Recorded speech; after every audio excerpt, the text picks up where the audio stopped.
Open this public hearing of the Standing Committee on Regional Development, Infrastructure and Transport's inquiry into local government funding and fiscal sustainability. I'd like to acknowledge the traditional custodians of the lands on which we meet today, and I pay my respects to their ancestors and their elders past, present and future. I extend this respect to all Aboriginal and Torres Strait Islander peoples in their cultural and spiritual connections to Australia's lands and waters. In accordance with the Committee's resolution of 28 August 2025, this hearing will be broadcast on the Parliament's website, and the proof and official transcripts of proceedings will be published on the inquiry website. I remind members of the media who may be present or listening on the web of the need to fairly and accurately report the proceedings of the Committee. I now welcome representatives of Jobs and Skills Australia to give evidence today.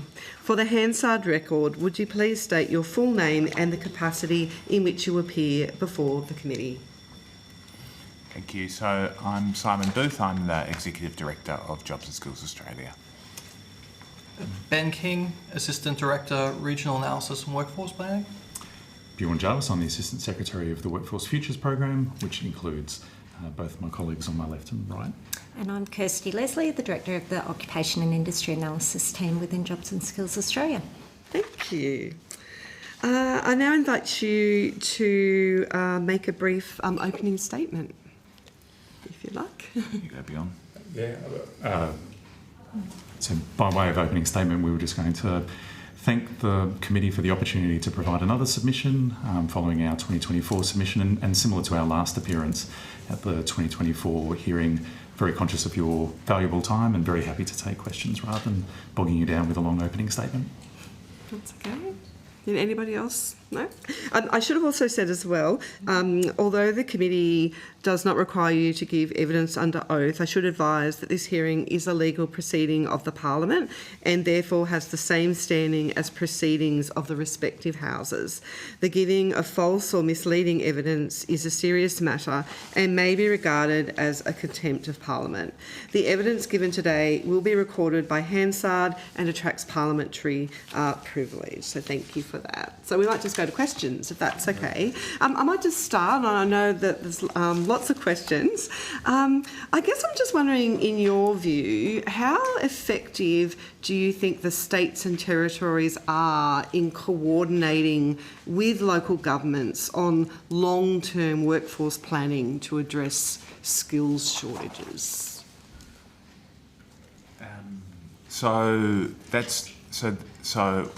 It's not an area which we've undertaken any detailed analysis. Okay.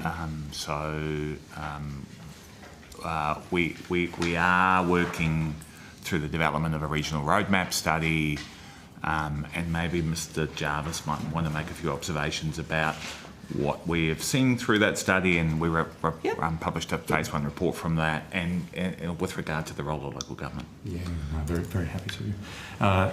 So yes, kind of building on what Dr. Booth just mentioned, we really aren't focused around assessing the effectiveness of the system. Our focus is very much around supporting the system, providing evidence for the system, but through the development of the Jobs and Skills Roadmap for Regional Australia, we've been involved in pretty extensive consultation across regional Australia and across levels of government and stakeholders across different levels of government. So that's provided a really good opportunity to meet directly with local government representatives, with peak organisations representing local government, but also having a discussion with states and territories around their interactions and connections with local government. The key takeaway that we took through phase 1 of the report that was published in July is there's a lot happening. So there's a lot of local initiatives that are locally led, there's a lot of state and territory led initiatives that have a very strong place-based focus, but regional Australia and communities across Australia are all very different, and so those initiatives are all quite different. We also highlighted through phase 1 and through the continuing work that we're doing around phase 2 of the Jobs and Skills Roadmap for Regional Australia, which we'll be releasing in the coming months, around the value of there being more connection.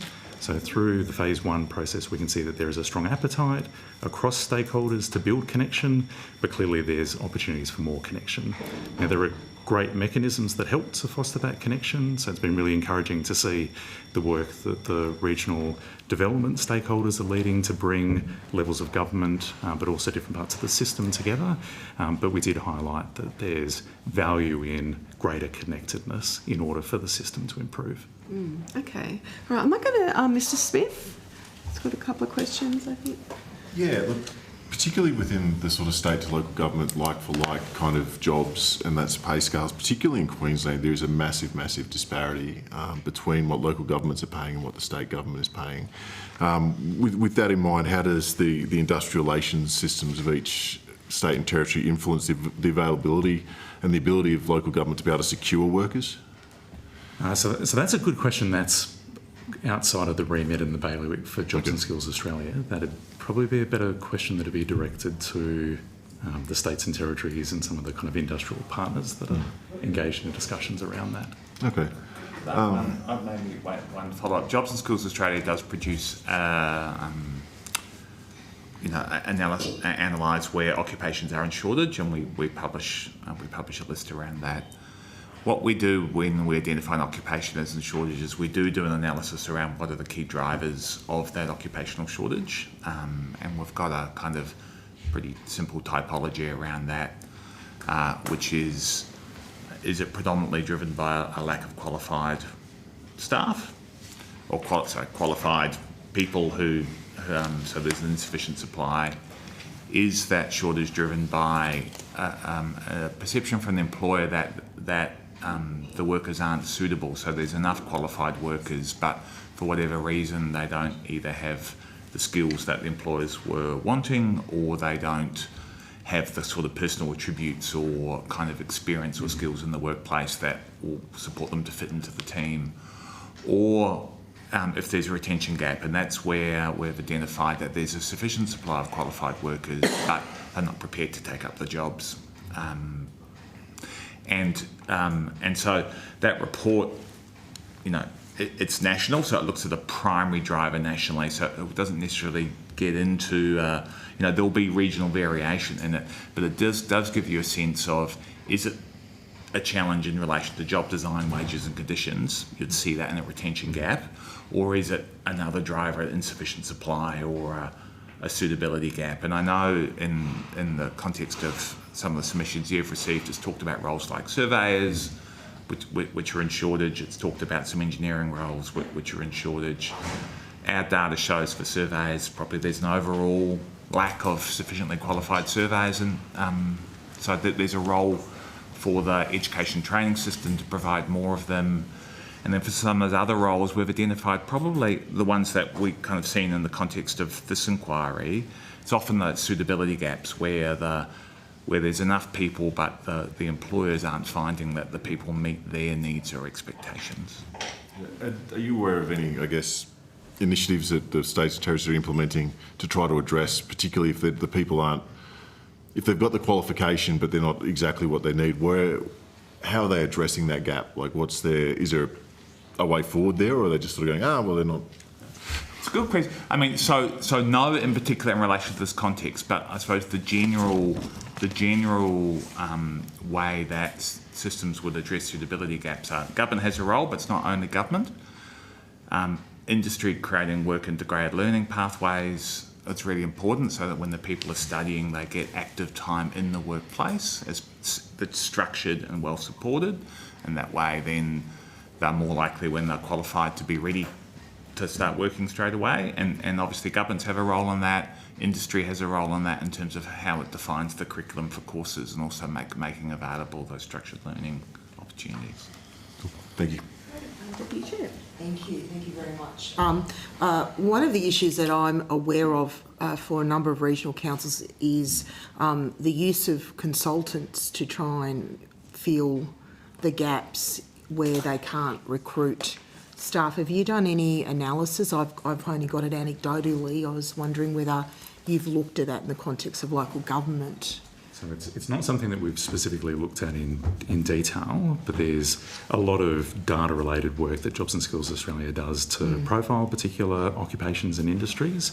And so it's possible from Jobs and Skills Australia analysis to look at the people that are working in these roles and to what extent they're employed directly in local government or whether they're working on a contractor basis.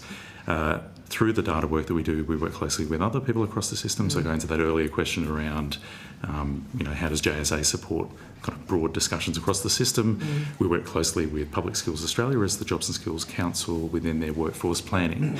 And there's definitely opportunities to be able to extend the data work to actually look at exactly the line of inquiry that you're interested in exploring. It's possible from the data, but it's not something that has been, a kind of deep piece of research that's been done up to this point. Is that something that we could put on notice that you could look at to come back to us as whether those vacancies are, to some extent, temporarily being filled from consultants? So it's possible from the available labour market data to look at things like tenure and look at some of the working arrangements within the local government workforce. It's also possible to look at different occupations and the extent to which they're employed directly in local government or employed in some of the other industries. However, if you were looking to get into very specific questions, which I think is kind of where your question's getting to, it's probably something that would need a considerable amount of work to really unpack local government workforce specific challenges. Now, the Jobs and Skills Council, through their workforce planning process that they do on an annual basis, progressively are looking to push deeper into understanding workforces in their sectors. So there's the potential for that to be something that Jobs and Skills Australia works with the Jobs and Skills Councils to understand and unpack. My further question is, we've noted, so in the health profession, there's been quite a lot of work around how to attract GPs, specialists and others to the regions, and Rural Health Alliance has found a number of psychosocial factors that are impediments to attracting people to come. Is that some work that's been done as well in terms of, from your perspective, in the local government space, given we do have shortages in some areas, those, whether it's access to schools and hospitals, etc., that are impediments to attracting specific occupations to the regions? So it's not something that I'm aware of. I might just... I'm not aware of anything that we've done in that sort of space. I'm also not aware that there's been a deep focus on answering those questions by other stakeholders across the system. We do a lot of work in Jobs and Skills Australia to look at mobility of people moving in and out of jobs, in and out of industries, but also looking at some of the mobility of people across the country. So that gives us some quantitative insights in terms of the number of people kind of moving or not moving, how long people are staying or not staying. So from that you could make some kind of broad inferences, but I'm not aware that there's been deep qualitative research to ask questions around what are some of those kind of push and pull factors.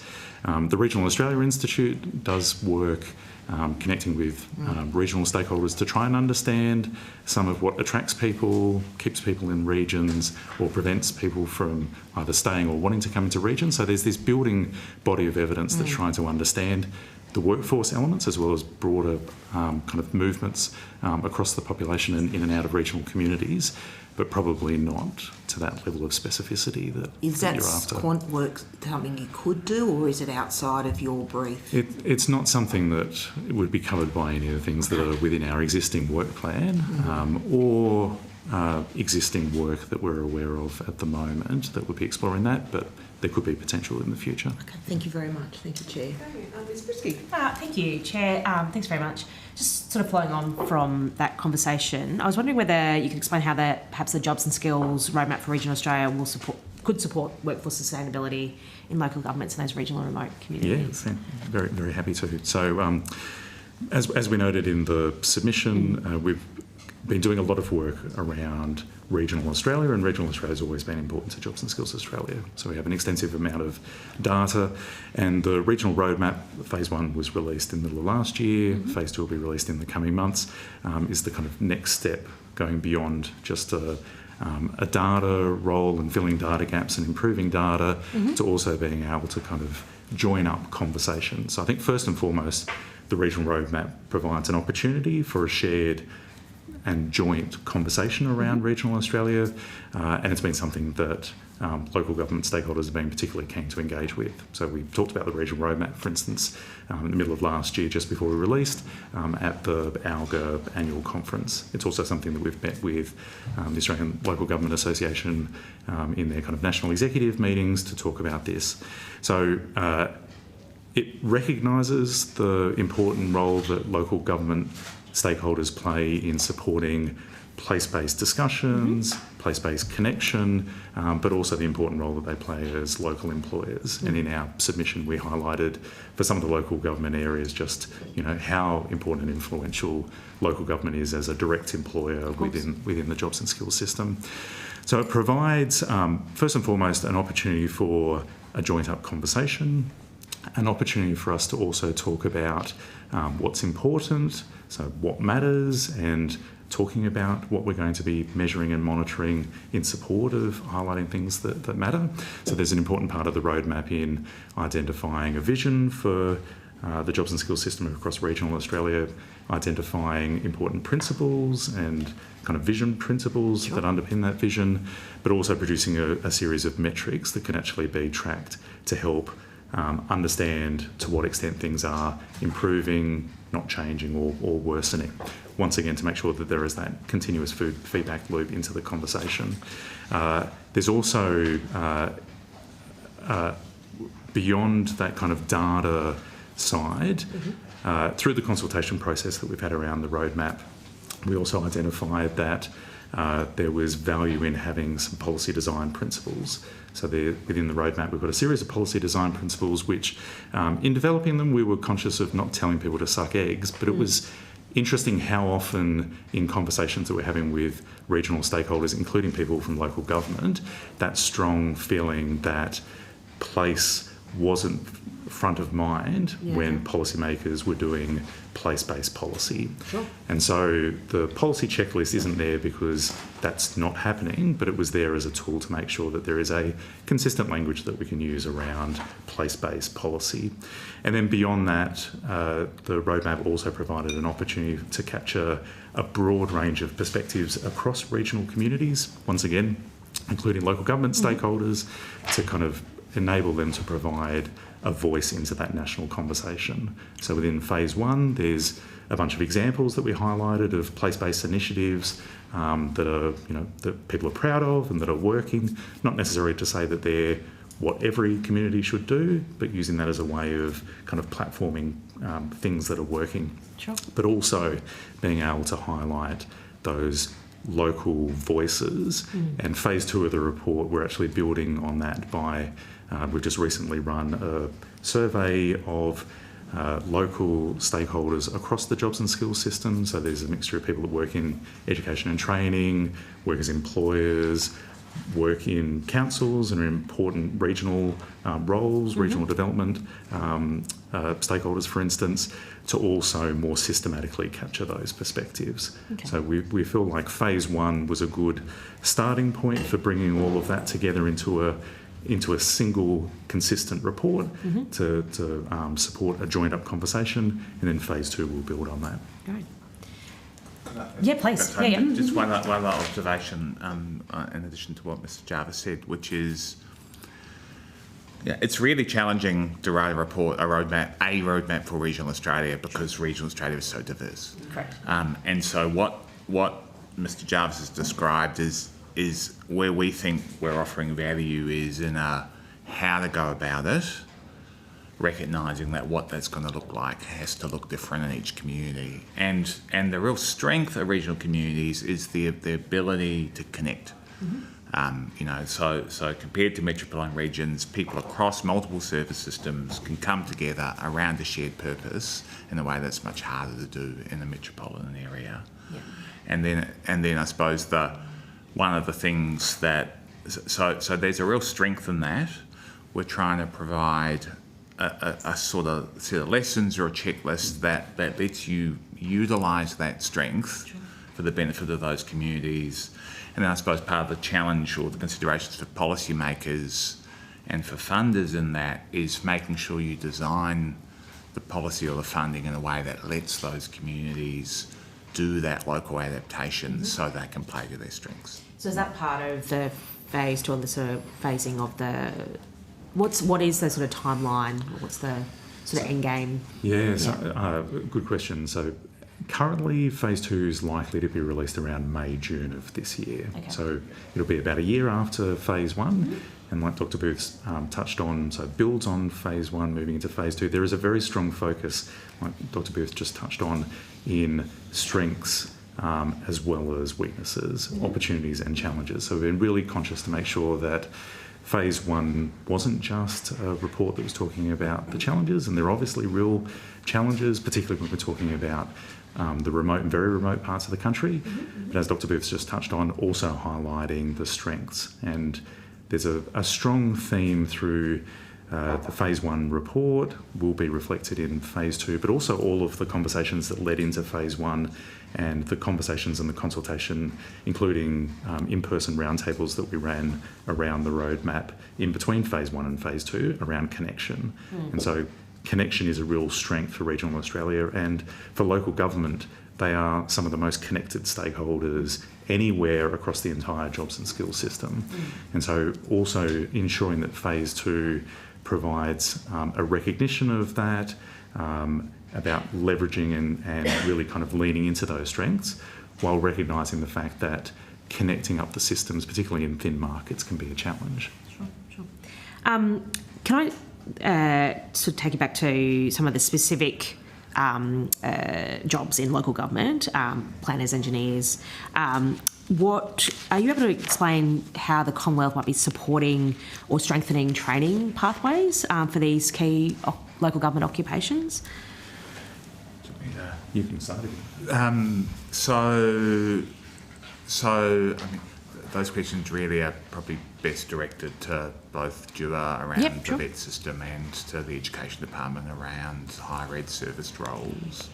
But I suppose so we're we have an advisory function into those systems, and certainly through our publications, in particular around occupations and demand, we're sending signals into those systems around the areas where we think there are challenges which need to be attended to, but then I suppose the particular policy settings and responses aren't really a matter for us. So you're providing the advice around where they're in demand, and therefore other agencies, you need to be looking at the different things that you can or should be doing to help expand that. And it might be worth maybe Mr. Jarvis might just want to quickly touch on the sort of range of information signals we send out there, which one the committee will be able to access, but also I suppose are designed so that both Commonwealth and state government and anyone really can access them to inform their decision making. I can certainly list them off, and I'll try not to do too long a list, because there's a very long list of things that we could potentially cover,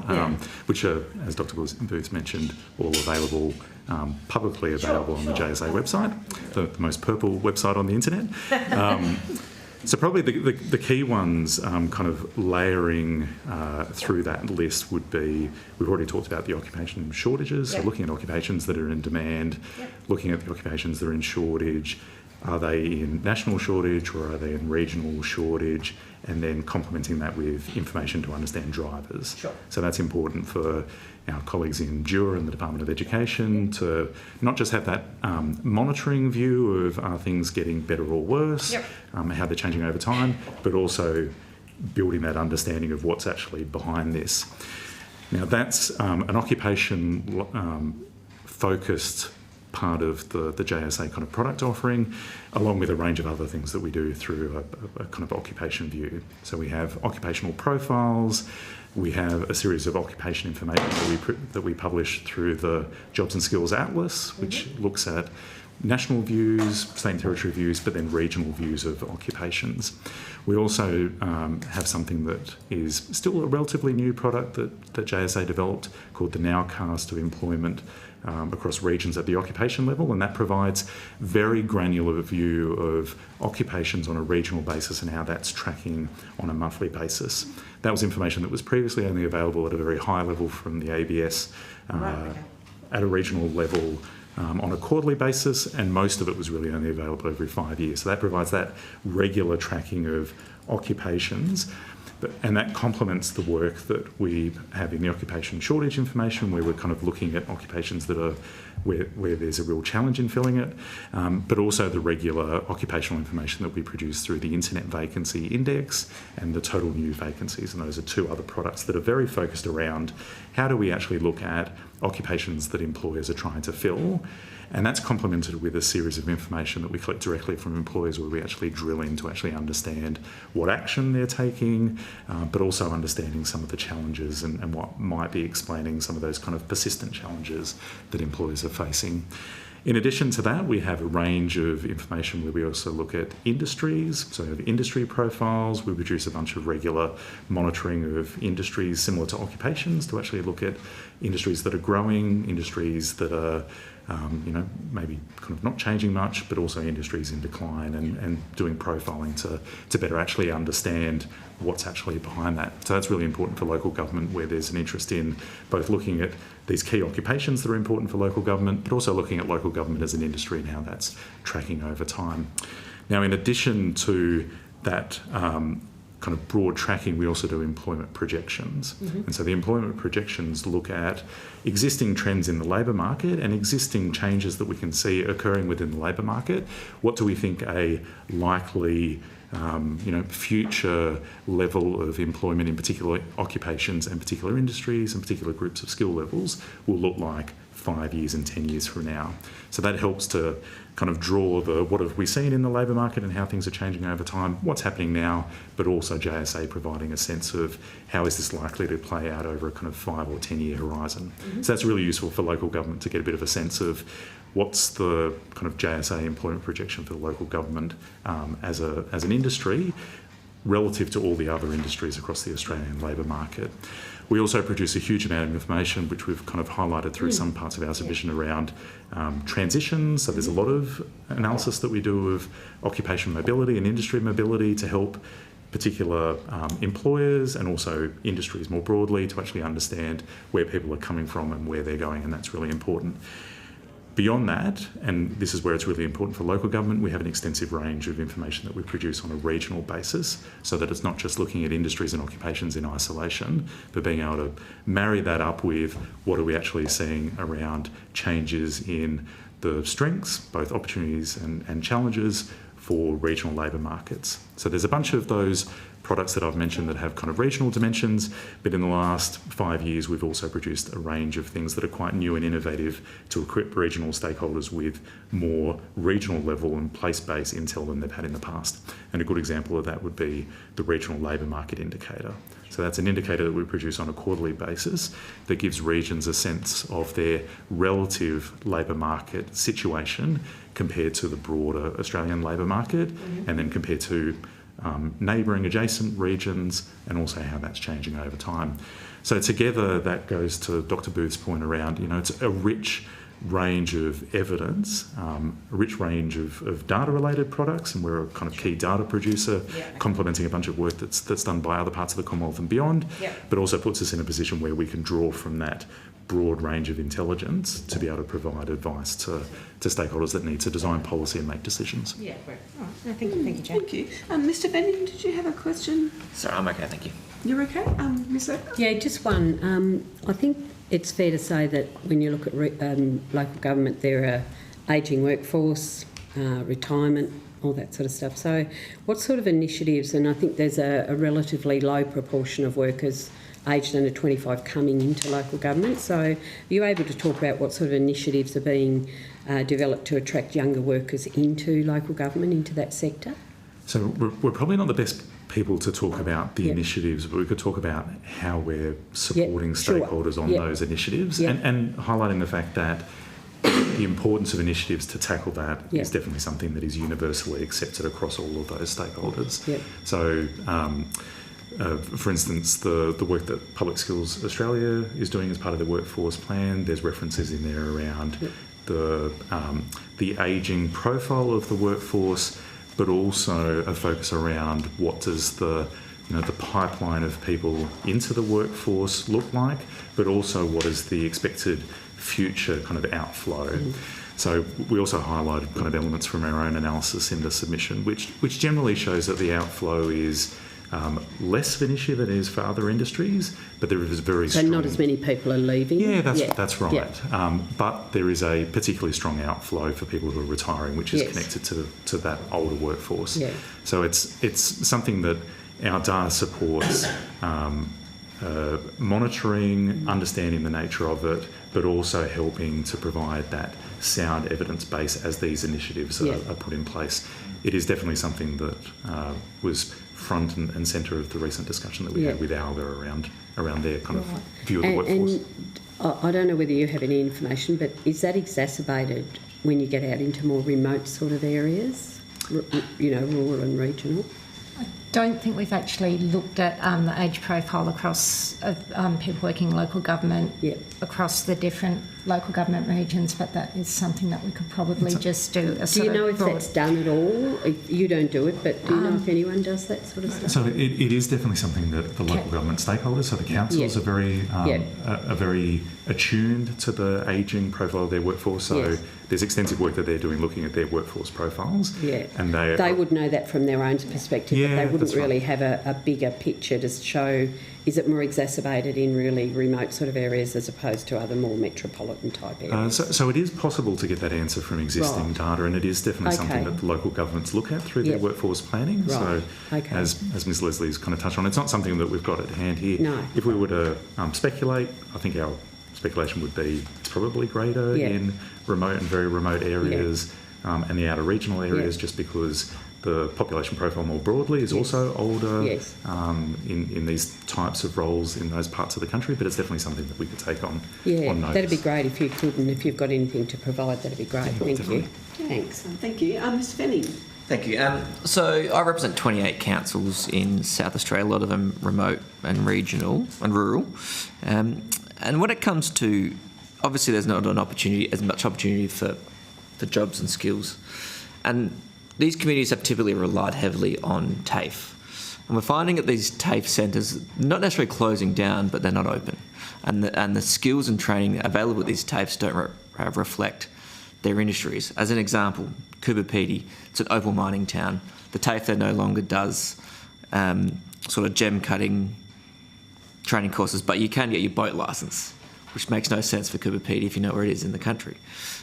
Similarly, childcare is a huge issue, but a lot of the TAFE centres no longer deliver those TAFE courses for childcare, and I forget what the courses are called, but I'm just finding that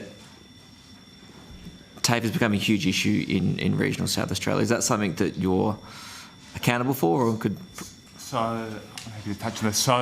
So JSA has a role we have a particular role to look at an analytical program looking at this kind of skills and vet system.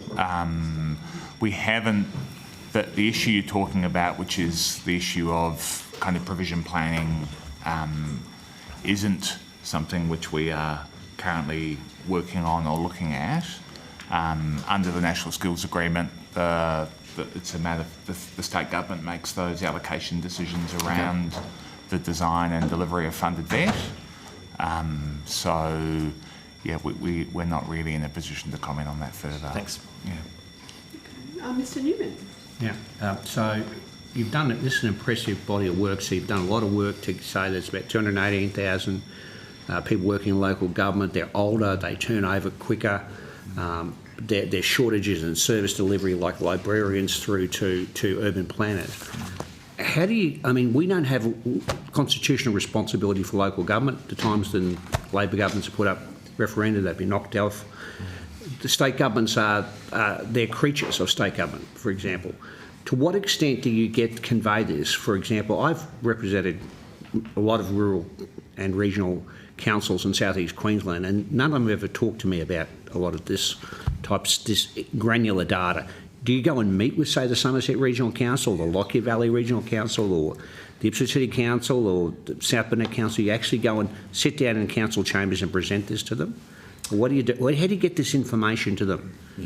I'm really keen to find out how they write this wonderful data, which I'm very impressed with. So that's a really good question. So we do have some direct interactions, but as a key part of the information landscape, it wouldn't be practical or kind of possible for us to actually meet with everyone who needs to get Local these government data. associations, do you So mean? we have a good relationship with local government associations, and they become a conduit for it. Part of it is also making sure that the information that Jobs and Skills Australia produces is publicly available and published, and then working with people across the system in order to make sure that the data gets into the hands of the people. What about Chambers of Commerce, and ACCI and the BCA and all that sort of stuff? So we have an advisory board which has the main employer group. So Brown Black's on there from the BCA. We've got ACCI AI Group, COSBOA participating in that. So you're relying on them to get that information then to relate to their managers, etc. Well, we've got a large program around what we call activating an informed dialogue, and so the JSA establishment's really fundamentally premised on, the data's not enough. You've got to get it out into the hands of the decision makers and the people who are using it. Spot on. And so we run an annual roadshow process. We also then do online roadshows. We try and make all our data available publicly. We've invested in a thing called Jobs and Skills Atlas to provide a sort of nice, intuitive, map-driven way to be able to drill into different data. We want people to be using this information. There's always more we can do, and indeed, but it's kind of baked into our DNA to go. Well, the data by itself is sort of useless. It's only useful when people are using it. So, do you engage with the ACTU? Because, for instance, in the Services Union is a very big coverage. There's very big coverage of local government, local government employees, and so does the AWU and the TWU, etc. So I'm very keen to see if you speak to your trade union officials, they will tell you about the shortages. They can tell you straight away. The TWU's been down here. So I'm keen what engagement you have with... Yeah, so Liam O'Brien, Assistant Secretary of the ACTU, is on our MAB along with a number of other members that are nominated by the ACTU. And so we've got active engagement through the ACTU and then into a range of the unions. And obviously we also work with the Jobs and Skills Councils who are constituted through a kind of partnership between the unions and the employer groups. So that kind of tripartite engagement is fundamental. Crucial. Thanks very much, Chair. That's really good. That's good. Mr. Burnell? Thank you, Chair.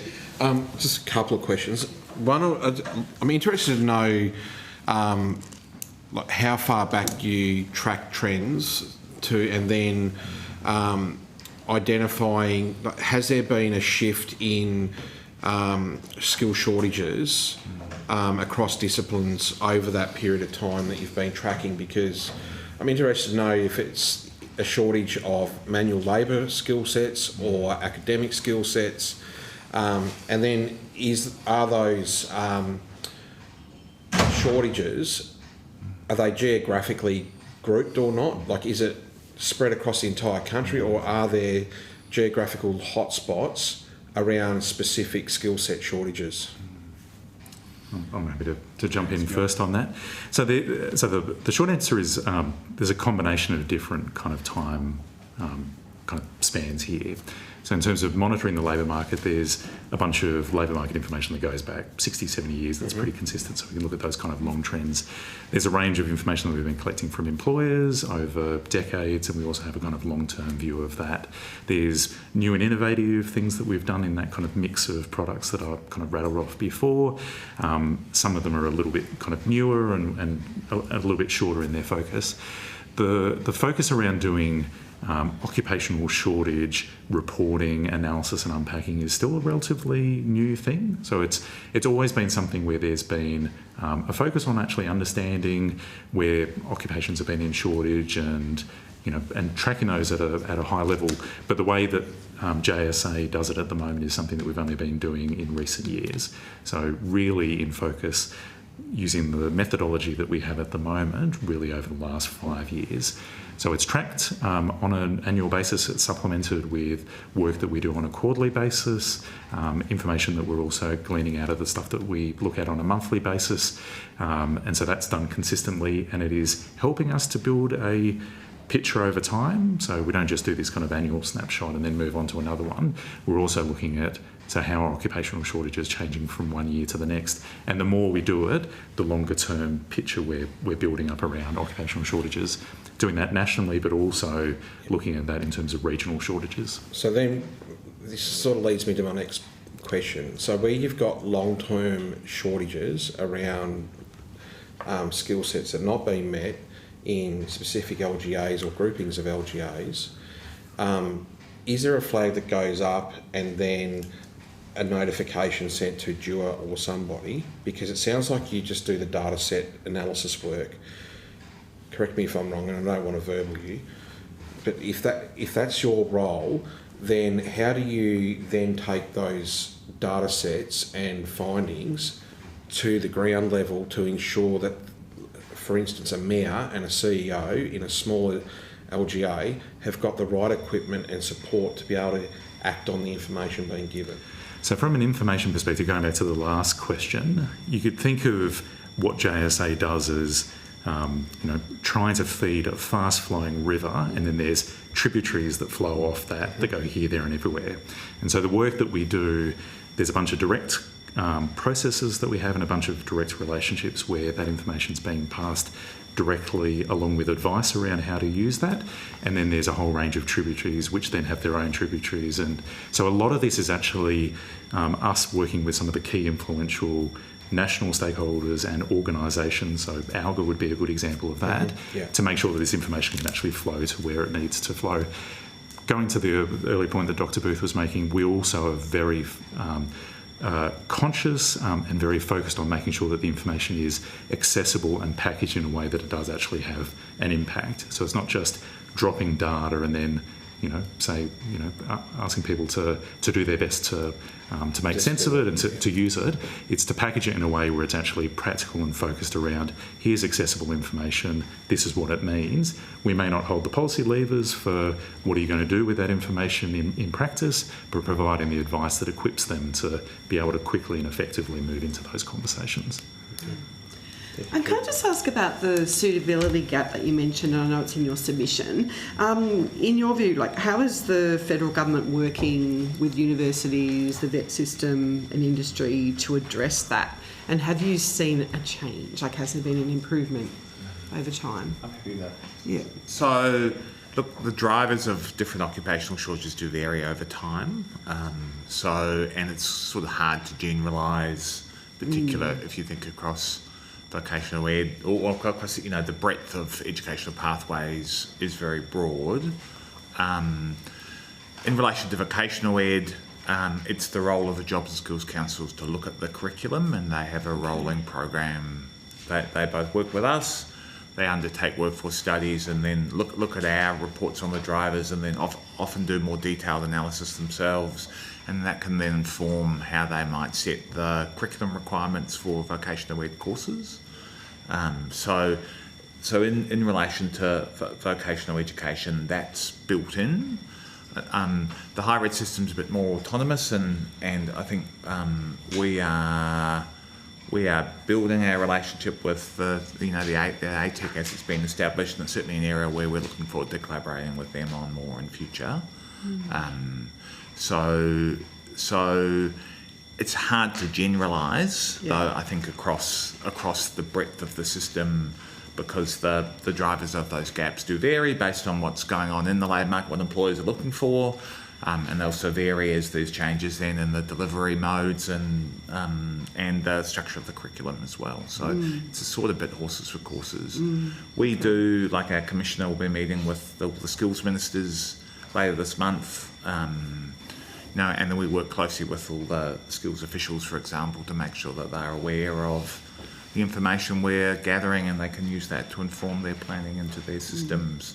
And then we meet regularly, and in particular, the team here work really closely with the Jobs and Skills Councils. Okay, and just one final question. So I know all our areas are impacted by natural disasters, and I'm just wondering, how do you take that into account in terms of skills shortages? Because, we hear, when roads have been absolutely battered, and there's just so much damage to infrastructure, and local councils are crying out for engineers and people to come in and assess and build back that public infrastructure. Like, how do you account for that? Like, how do you, I guess you're talking about, tributaries before, like, how does this impact what you do? Yeah, no, it's a very good question.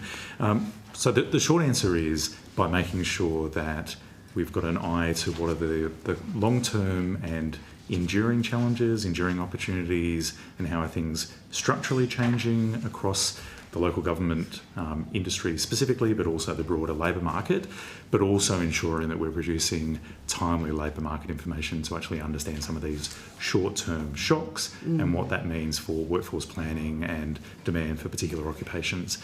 Beyond that, it's also working with other stakeholders across the system who have a responsibility for emergency preparedness and response to also provide jobs and skills related advice, data and insights into some of that planning that they're doing. Also, we had a rolling program of talking to employers about their hiring experiences, and so that program, if there's an event and that's affecting, then the fact we have people every day calling employers and asking them should, the impacts of that should turn up in our data reasonably quickly. I was just, if you don't mind, Chair, just how far down can you drill down? I can't remember the terminology. Is it down to a town, or is it a region or an LGA? How? So the good news is there's data that can enable us to get down to a very, very fine level. So we're talking about 5-yearly census data or some of the very large administrative data. You can get down to a level of geography that's called a mesh block, which is generally, about 50 to 100? Up to about 200, 250 dwellings. Oh, wow. Yeah. Okay. So that's kind of less than 500 people as a kind of small. Now that's pretty infrequent information. You're talking about the 5-yearly census. Some of the large administrative data, you can do that on a more regular basis. For the very frequent information, we're generally talking about a statistical area level 4, which is kind of 90 regions across the country. But increasingly the work that JSA has been doing is drilling down to a finer level, getting down to around kind of 200, 250 regions. So there's a very strong continuous improvement drive that we've had over the last 5 years to look at how do we continue to make new data more available. Now, some of it is taking information that's available elsewhere and then bringing it together into the Jobs and Skills Atlas so that it's available but it's discoverable and accessible. Some of it is also how can we use some of these new statistical and data techniques in order to produce data that hasn't been available in the past. Maybe on occupational shortages, it's harder to get that at a locality level, though, right? So there is a challenge around that, I think. Yeah, that's right. And so for some of this, it's looking at regional Australia as an entire, that is the kind of layer that you're focusing on. For some, it's drilling in. For others, it's being able to unpack the difference between outer regional areas, remote and very remote areas. But where possible, and where there are pronounced differences, going to Dr. Booth's comment about regional Australia being incredibly diverse and regional communities all being different. So where there are differences, looking at how we try to weave in more data and more perspectives that convey that range and diversity. Okay, great. All right. Well, thank you for your attendance here today. If you have been asked to provide any additional information, would you please forward it to the Secretariat by the 2nd of April? Is that all I need to? Thank you. And I now declare the public hearing closed. Thank you.